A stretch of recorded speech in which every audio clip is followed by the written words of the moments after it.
Donc pour l'entraînement physique, cette semaine, on va analyser les 5 étapes du Tour de Taïwan, une course UCI 2.1 qui fait partie de l'Asia Tour. Donc dans l'ensemble, la course, ça a vraiment été une expérience incroyable. Pas mal toutes les étapes étaient des étapes de sprint, donc j'ai eu la chance de vraiment m'améliorer en tant que coéquipier. Au début de la course, nos deux objectifs principaux, c'était d'avoir Eric gagner les sprints finales, puis d'avoir nos deux autres sprinteurs, George et Sam, qui peuvent également grimper bien, tenter leur chance au classement général. Avec le profil de la course, on savait que le GC il allait être gagné par les secondes de bonification. De là pourquoi nos deux sprinteurs avaient un potentiel rôle de leader au général. Donc maintenant, regardons individuellement toutes les étapes. Pour chaque stage, je vais expliquer la stratégie de l'équipe, ce qui s'est passé réellement pendant la course, puis aussi on va regarder puis analyser la puissance que j'ai dû produire pour être un élément clé dans les victoires de mon équipe. Donc la première étape, c'était 6 tours d'un circuit de 13 km. Sur cette étape, nos objectifs étaient très clairs. Tout d'abord, on devait avoir un de nos deux coureurs du général dans l'échappée pour qu'il puisse ramasser des secondes de bonification. Puis le deuxième objectif, c'était que tout revienne ensemble pour la fin, pour avoir un sprint de masse. Donc, comme prévu, George et Sam, ils ont pris l'échappée, puis ils ont tous les deux obtenu des secondes de bonification. Puis ensuite de ça, avec à peu près 12 km à faire, j'ai pris la tête du peloton avec Ule, notre coureur mexicain, pour amener l'échappée. Puis une fois que l'échappée a été reprise, on a exécuté un lead-out qui était quasiment parfait pour placer Eric en parfaite position à 250 mètres de l'arrivée. Puis Eric a terminé la job avec une avance de genre 10 vélos sur la deuxième position. En termes de données de puissance, je pense que c'est vraiment assez intéressant de regarder les 15 dernières minutes de la course à partir de quand moi et Ule, on a pris le devant du peloton pour commencer le lead-out. Donc si on regarde les 15 dernières minutes, ça fait 15 minutes à 400 watts, 10 minutes à 412 watts, 5 minutes à 442 watts, puis la dernière minute me donnait 564 watts. C'était lors de mon dernier relais de la course. Donc la deuxième étape, c'était une course de 122 km avec la dernière heure qui était vraiment challengeante. Donc notre objectif sur l'étape, c'était de contrôler l'échappée puis de s'assurer que nos deux coureurs au classement général, puis moi, on soit frais au départ des 30 derniers kilomètres qui étaient vallonneux mais aussi vraiment techniques.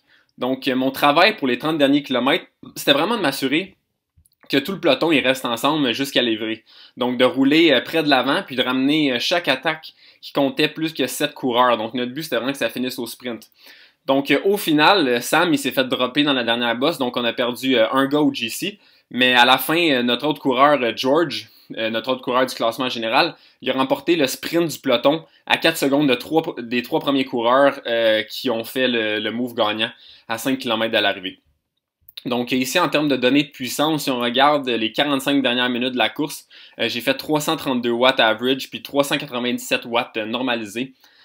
Puis sur le dernier relais que j'ai joiné à George à environ 400 mètres de l'arrivée pour le placer parfaitement pour son sprint final, j'ai fait 585 watts pour 1 minute.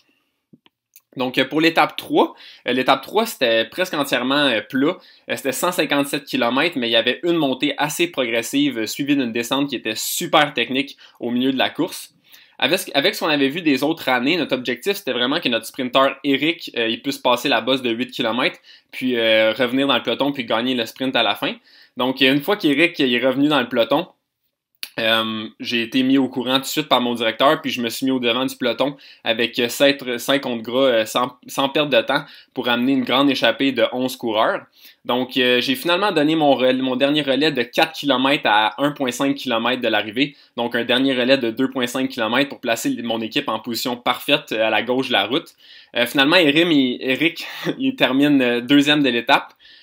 Concernant l'analyse de puissance, du moment où j'ai pris le devant de la course jusqu'à mon dernier relais, j'ai fait un peu moins de 2 heures à 304 watts, 340 watts normalisés. Donc un vraiment gros 2 heures. L'échappée, comme j'ai dit, était de 11 coureurs, donc une échappée très forte et très dure à ramener en fin de course comme ça, donc il a fallu rouler vraiment fort. La quatrième étape, c'était 180 km complètement plat. Avec le classement général qui nous glissait un peu entre les mains, on a décidé qu'on allait tout faire pour gagner non seulement les 2 dernières étapes, mais aussi le classement général. Donc, on a attaqué comme des fous pendant les 90 premiers kilomètres pour enfin pouvoir placer George, notre coureur au GC, dans l'échappée. Finalement, George s'est fait rattraper à 10 km de l'arrivée. Étant donné que j'étais seulement 12 secondes derrière le premier gars au GC, ben, j'ai tenté ma chance, j'ai attaqué à 8 km à faire. J'ai finalement été repris à un peu moins de 2 km de l'arrivée. Puis heureusement, Eric, comme d'habitude, il a sauvé la journée avec un beau lead-out de Ole puis Sam. Il a remporté sa deuxième victoire de la course. Donc honnêtement, c'était vraiment le meilleur effort d'équipe auquel j'ai participé. Je veux dire, à la fin de la course, notre directeur Paul il a écrit dans notre groupe de conversation, je cite Paul ici, la meilleure partie d'aujourd'hui, c'était la radio de l'équipe. D'entendre les gars crier pour George, et puis de les entendre crier pour Adam, et d'ensuite d'entendre tout le monde crier dans la radio pour quand Eric a gagné. Honnêtement, Paul il a vraiment bien résumé la journée. C'était une journée que je vais me rappeler toute ma vie pour vraiment, vraiment longtemps. Puis, juste à en parler, j'ai des frissons. Donc, la 7e étape, c'était 129 km. Encore une fois, c'était complètement plat. On avait le même plan que l'étape 4, donc on a tout essayé pour changer le classement général. Ça a presque fonctionné, j'étais dans le bon move avec George, mais les équipes pro-continentales, ils ont été vraiment rapides et intelligentes, puis ils ont ramené notre échappée avant qu'on ait plus que 30 secondes sur le peloton. En fin de compte, on a encore une fois fait un lead-out qui était presque parfait. Mon travail était un peu différent. Il consistait à naviguer les gars jusqu'à 3 km de l'arrivée, donc plus loin que normalement, parce que les 3 derniers kilomètres étaient super techniques, donc on devait vraiment s'assurer d'être dans une position parfaite au début des 3 derniers kilomètres. Donc c'est exactement ça que j'ai fait, puis mes coéquipiers ont complété le lead-out d'une manière qui était parfaite, puis Eric, comme normalement, il a remporté le sprint final facilement et avec beaucoup de style et le maillot vert. À première vue, on pourrait conclure qu'il n'y a pas vraiment de résultat pour moi, mais si je suis honnête, j'ai rarement été aussi fier de moi dans une course. J'ai été un élément clé dans les 3 victoires d'équipe, puis j'ai aussi tenté ma chance au classement général quand c'était bénéfique pour mon équipe. Donc je peux vraiment vous confirmer que mon directeur et mes coéquipiers sont extrêmement satisfaits de la façon dont j'ai roulé, puis honnêtement, je suis juste vraiment fier de moi.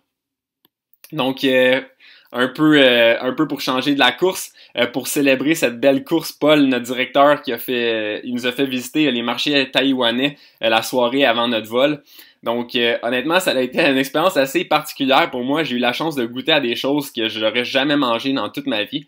Honnêtement, ça fait juste toujours plaisir, puis toujours beaucoup de bien de laisser un peu tomber le stress, puis de juste célébrer avec nos coéquipiers pour l'excellent travail.